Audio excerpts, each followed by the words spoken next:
நலன் காக்கும் ஸ்டாலின், உங்கள் குடும்பத்தின் நலன் அரசின் பொறுப்பு. 2021ஆம் ஆண்டு தேர்தலின் போது திமுக வழங்கிய 505 வாக்குறுதிகளில் 13% வாக்குறுதிகள் மட்டுமே நிறைவேற்றப்பட்டுள்ளதாக பாமக தலைவர் அன்புமணி தெரிவித்துள்ளார்.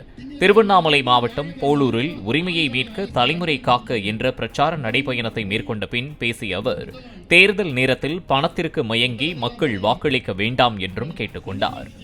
திமுக தேர்தலுக்கு முன்பு நமக்கு கொடுத்த வாக்குறுதி, தமிழக மக்களுக்கு கொடுத்த வாக்குறுதி 505 வாக்குறுதிகள் கொடுத்தார்கள்.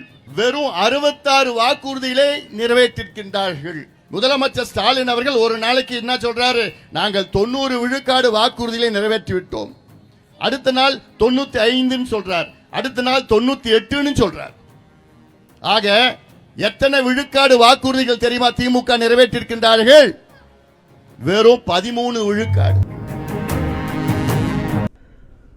நலன் காக்கும் ஸ்டாலின், உங்கள் குடும்பத்தின் நலன் அரசின் பொறுப்பு. பிளே ஸ்டோர் மற்றும் ஆப் ஸ்டோரில் இருந்து பாலிமர் செயலியை QR கோடு மூலம் பதிவிறக்கம் செய்யுங்கள். செய்திகளை உடனுக்குடன் பெறுங்கள்.